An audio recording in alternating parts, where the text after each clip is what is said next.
আমাদের এই প্রতিষ্ঠানের কিছু বৈশিষ্ট্য, দারুত তাওহীদ আল মাদানিয়া মাদ্রাসা ফেনীর কিছু বৈশিষ্ট্য যেগুলো আমরা গুরুত্ব দিয়ে থাকি। প্রথমত, ভাষা শিক্ষার প্রতি আমরা আলাদা করেই গুরুত্ব দিয়ে থাকি, যাতে আমাদের একজন ছাত্র ছাত্রী বিশুদ্ধ বাংলায় যেমন কথা বলতে পারবে, পাশাপাশি আরবি এবং ইংরেজি এই দুটি ভাষায়ও যেন দক্ষতা অর্জন করতে পারে। IELTS করা শিক্ষক আমরা রেখেছি, যাতে ইংরেজি ভাষা শিক্ষা দিতে পারেন, এবং বাংলাদেশের বিভিন্ন স্বনামধন্য প্রতিষ্ঠান থেকে আরবি বিষয় মাদ্রাসায় ভালো রেজাল্ট করা এরকম শিক্ষক মন্ডলী আমাদের আরবিক ল্যাঙ্গুয়েজ শিক্ষা দিয়ে থাকেন। দ্বিতীয়ত, ছাত্র ছাত্রীদের আকীদা মানহাজকে বিশুদ্ধ করা, এটি বাংলাদেশের বিভিন্ন প্রতিষ্ঠানে খুবই অভাব। সেই অভাবটা দূর করার জন্য, যাতে শিশু শ্রেণী থেকেই বিশুদ্ধ আকীদা এবং মানহাজ শিখতে পারে, বিশুদ্ধ আমল চর্চা করতে পারে, আহলুস সুন্নাহ ওয়াল জামাতের আকীদা এবং সালাফদের মানহাজেই আমাদের এই প্রতিষ্ঠানের গুরুত্বপূর্ণ বৈশিষ্ট্য। এজন্য যারা আমরা সন্তানদেরকে বিশুদ্ধ আকীদার, সহিহ আকীদার ধারক বাহক দায়ী তৈরি করতে চাই, তাদের জন্য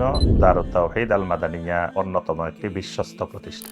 আমরা সিলেবাস কারিকুলামে বিশেষ করে আল জামিয়া আল ইসলামিয়া বিল মাদিনা আল মুনাওয়ারা এই প্রতিষ্ঠানকে আমাদের মূল প্রতিষ্ঠান ধরে, এই প্রতিষ্ঠানের আদলেই এই দারুত তাওহীদ আল মাদানিয়া মাদ্রাসা ফেনীকে আমরা গড়ে তোলার চেষ্টা করছি, যাতে আমাদের ছাত্রছাত্রীগণ এখান থেকে পড়াশোনা করে মদিনা ইসলামিক ইউনিভার্সিটিতে যেতে পারেন, এছাড়াও পৃথিবীর যে কোনো বড় বড় প্রতিষ্ঠানে যাতে যেতে পারে। সেই লক্ষ্যেই, সেই আদলেই আমাদের সিলেবাস কারিকুলাম প্রণয়ন করা হয়েছে, এবং ভবিষ্যতে ইনশাআল্লাহ আমাদের পরিকল্পনা রয়েছে মদিনা ইসলামিক ইউনিভার্সিটির সাথে আমাদের মুআদালা করা, যাতে আমাদের সার্টিফিকেট মদিনা ইসলামিক ইউনিভার্সিটির কাছে গ্রহণযোগ্য হয়। আশা করি আপনারা আমাদের সাথে থাকবেন। এই প্রতিষ্ঠানকে গড়ে তোলার ব্যাপারে সর্বাত্মক সহযোগিতা আমাদের সাথে আপনাদের অব্যাহত থাকবে ইনশাআল্লাহ।